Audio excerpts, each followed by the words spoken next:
Bien, en cuanto a sismos, ¿qué ocurre con los sismos y pues cómo se van originando? Pues van siendo disturbios que están ubicados, localizados debajo de la corteza terrestre, ¿sí? Cuando grandes masas de roca sufren algún desplazamiento, algunas veces se da súbito, que es el que produce pues un desplazamiento a nivel de la corteza bastante considerable.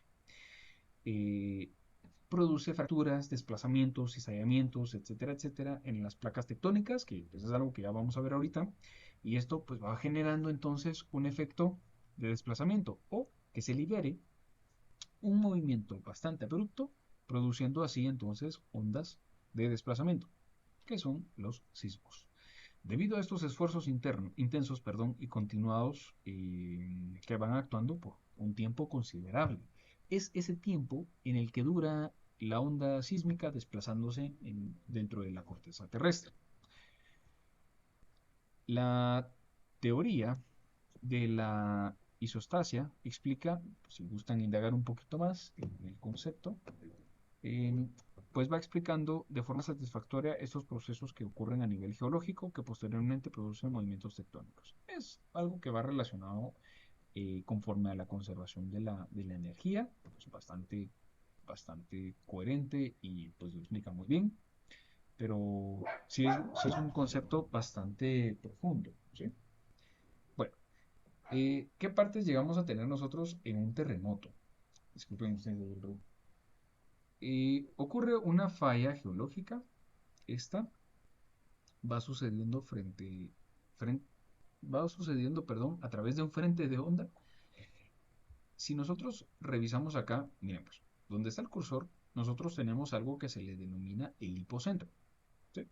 El hipocentro es ese punto que si nosotros, digamos, quisiéramos sacar el centro geométrico, ponerle un nombre, a las ondas, sería ese, ¿no? El hipocentro es ese centro geométrico que básicamente busca responder y ubicar a través de coordenadas una ubicación X, Y, Z, donde está ocurriendo sobre todo esa liberación de energía. Empiezan a ocurrir frentes de onda que básicamente son el desplazamiento de toda esa corteza terrestre de tal manera que puede llegar a desplazar todo este acumulado de suelo de tal manera que pues, produce ondas bastante considerables, ¿sí? Y si nosotros, digamos, colocáramos una lamparita, una linterna aquí en la parte de abajo y la encendemos, se va a proyectar una sombra, un puntito ahí a donde está la superficie. Bueno, ese punto proyectado es el epicentro, ¿sí? Es decir, o mejor dicho, sobre ese plano XY, que es el terreno natural, nosotros queremos ubicar en XY, donde está ubicado este punto del hipocentro, a ese se le llama epicentro, ¿sí? El plano de falla va a ser aquel donde dos placas o dos grandes masas de suelo pues estén ocurriendo a través de cizalla o de desplazamiento o corte, eh, de tal manera que pues un acumulado de suelo, una masa desplaza hacia un sentido y el otro en otro sentido contrario, perpendicular, paralelo, etcétera, etcétera, etcétera. Pero va a desplazar uno respecto a otro. Ese es el punto, ¿sí? El foco. El foco, pues también, que es un sinónimo, ¿sí? Pues va haciendo ese punto donde verticalmente pues nosotros podemos ubicar esa liberación. Y ahí ocurre el frente de onda, nuevamente tenemos la falla, el epicentro, y pues si por ejemplo notásemos una diferencia entre los niveles de una superficie desplazada y la que se quedó está pues fija con su posición original, notaríamos algo que se llama escarpe de falla, ¿sí? Que muchas veces esto es lo que produce las montañas, ¿sí? Todas esas sierras, ¿sí?, han sido producidas en algún punto de su vida a través de un desplazamiento de una masa respecto a otra, ¿sí? No es de que mucha gente se puso a acumular suelo y que llegó a formar montañas, no, sino que originalmente estaban ambas en el mismo plano y luego el desplazamiento uno de otra produjo toda esa bella topografía que tenemos en nuestro país, ¿sí? Según la posición del foco, Esto se acostumbra con profundidad de pues, 300 kilómetros para temblores de poca profundidad. Focos entre 60 a 300 kilómetros se llaman focos intermedios y los focos con menor distancia a 60 kilómetros les llamamos focos con poca profundidad. Es una categoría bastante básica, ¿verdad? Localización de fallas sísmicas. Esto sí es muy importante porque digamos que es el imán de desplazamientos sísmicos. ¿Sí? Entonces, uy, perdón, aquí tengo una pequeña falta. Una corrección por acá. De una vez, permítanme un segundito. La falla, aquí, no, perdón, la faja del Circumpacífico, ahí estamos bien. A lo largo de todas las costas del Océano Pacífico son de los tres tipos de profundidad, es decir, que tenemos un mix aquí entre poca, intermedia o alta profundidad, de tal forma que los sismos que llegan a nuestros medios son bastante variados. Tenemos ondas de todo tipo. Es un mix bastante retador el tratar de adivinar qué sismo es el que estamos recibiendo. Obviamente después se revisa con los desplazamientos, sismógrafos y acelerógrafos, pero esto pues, puede generar considerablemente pues, la ubicación perdón, las aceleraciones que un sismo produce. La faja mediterránea y transasiática, es decir, la que llega hasta la India, son someros, intermedios en profundidad. Eje del Atlántico medio, a lo largo de un meridiano, son suaves o moderados. Y en el eje del oriente africano, ahí tenemos menos actividad, son poco profundos y de mediana a baja intensidad. Aquí les hablo acerca de cómo van ocurriendo todos los diferentes las diferentes fallas ubicadas bastante características y cómo son sus respuestas ante sismos. Si nosotros hablamos de intensidades, hay dos formas de medir los sismos. Una es la escala de Mercalli. Aquí nosotros vamos clasificando la intensidad de los temblores, subjetivamente dándoles un grado de acuerdo al rango de 1 a 12, siendo 1 el no se siente bajo circunstancias muy favorables y el 12 una total destrucción. Ahora bien, aquí fíjense ustedes, ocurre algo bien importante. Miremos. La...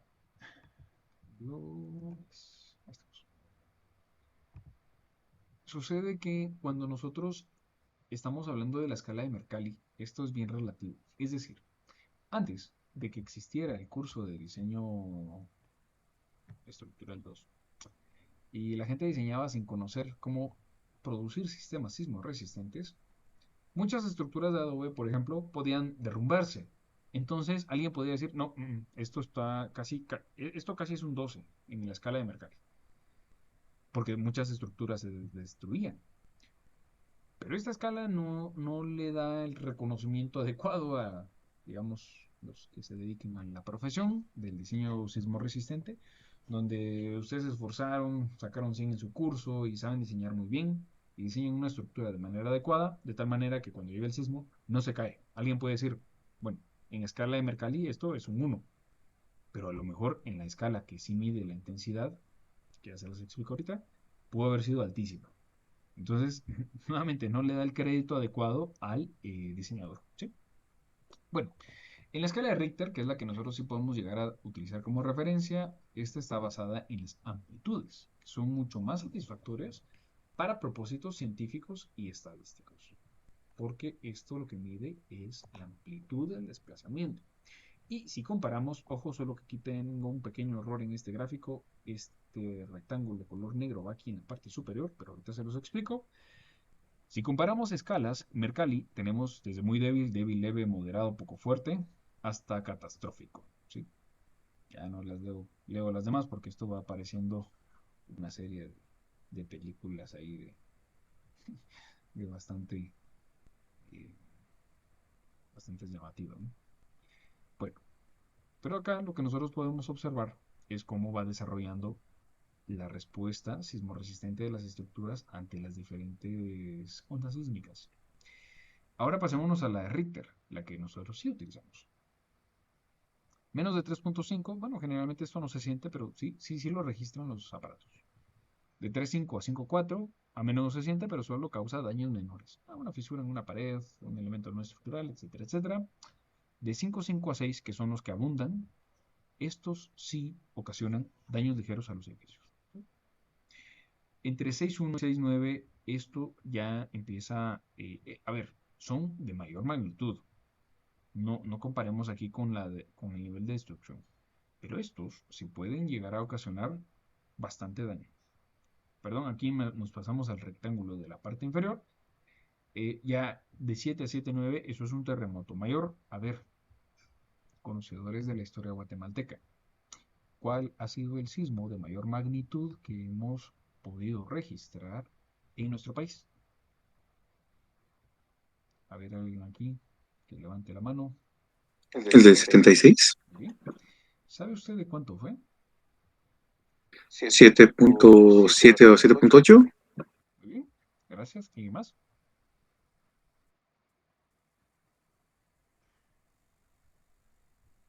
Ok, perfecto. Muy bien, gracias. Muy amable, David.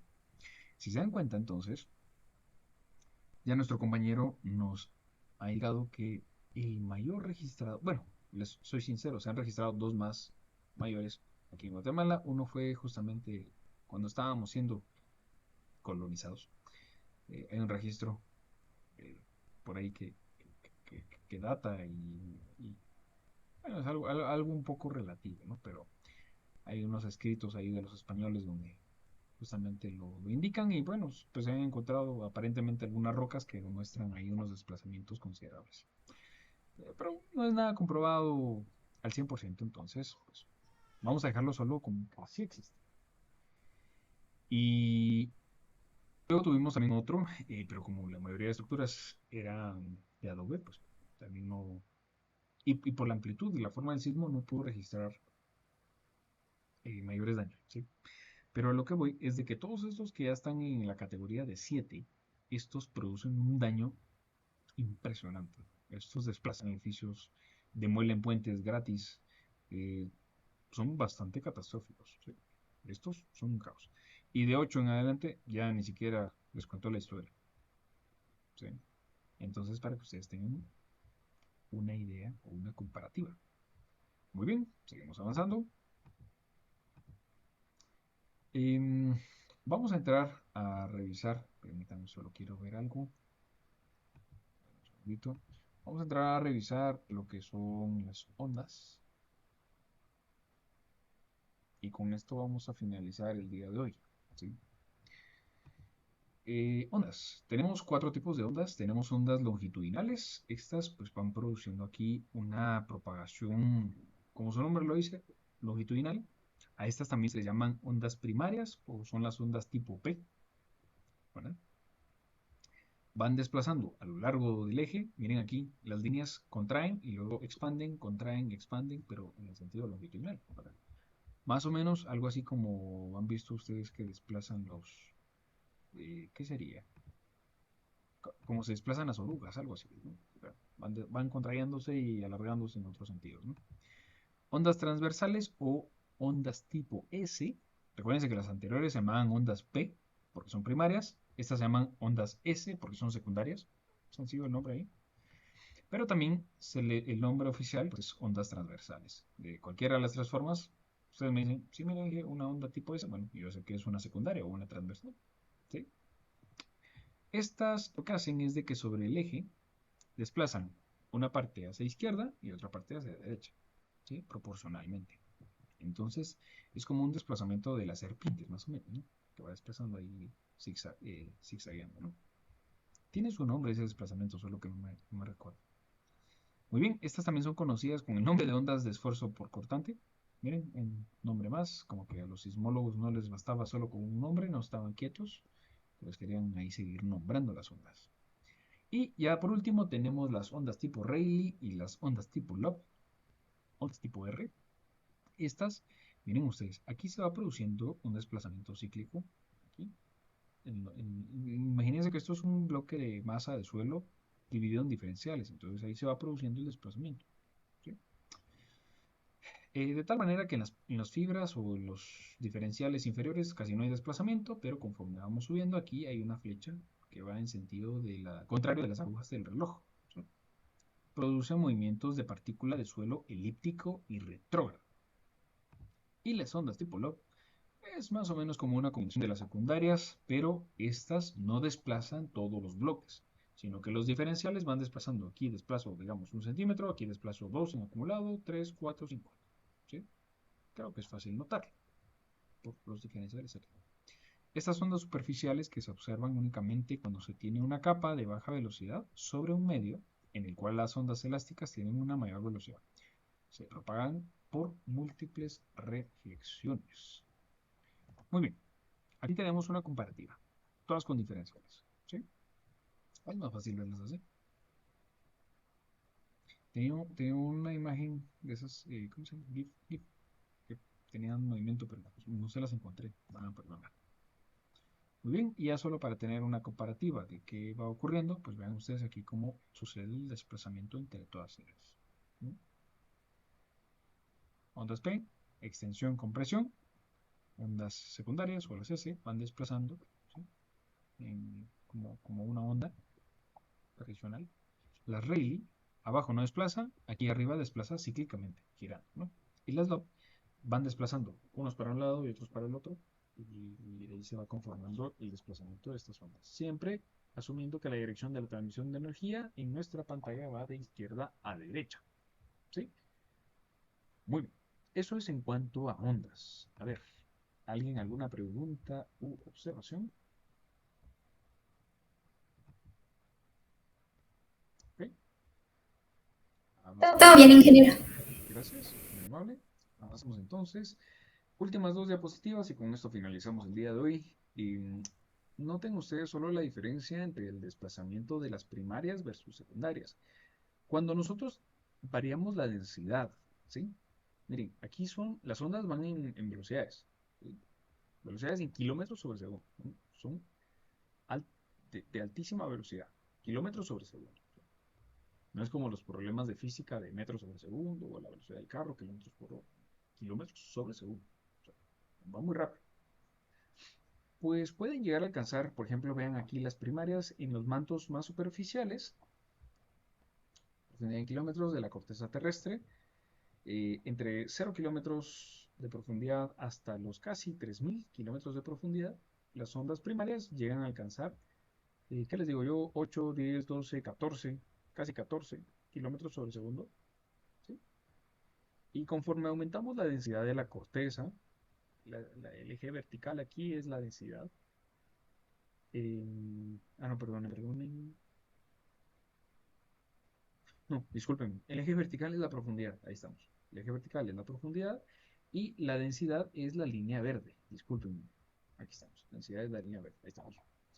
Entonces, vean ustedes cómo la densidad aquí aumenta ya cuando nos acercamos al núcleo exterior y no se diga el núcleo interior. La densidad es altísima.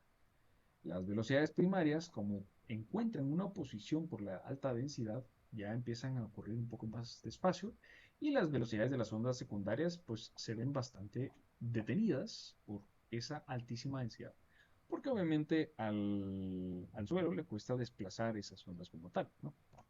Y si queremos verlo a nivel de corteza terrestre, pues como ocurre, las primarias pues van desplazando aquí, van rebotando. Imagínense que cor cortamos toda la corteza terrestre. Cada vez que encuentran una diferencia de densidad, las ondas pues van rebotando de manera casi impredecible. Pues aquí hay un gráfico que pues trata de ilustrar esto y pues con ello ya vamos viendo que estas ondas que se desplazaron desde el punto 1 ocurrieron aquí pasando por el punto 3, rebotaron y llegaron aquí hasta, ¿qué será esto? Chile tal vez, creo yo, por ahí, o Perú tal vez. Bueno, es que aquí está Centroamérica, ¿no? Entonces, pues, ¿qué va sucediendo? Ya llegan de otra manera, ya llegan con otra forma, ¿sí? Entonces, esto sería en cuanto a las ondas y para la próxima clase, pues vamos a ver qué ocurre con fallas geológicas y el resto de, miren ustedes, tenemos todavía bastante información, ¿sí? A partir de las fallas geológicas y cómo se interpreta su información para lo que a nosotros nos sirve, que son las aceleraciones, ya dejamos a un lado los sismos y ya nos quedamos solamente con aceleraciones. ¿Sí? Muy bien.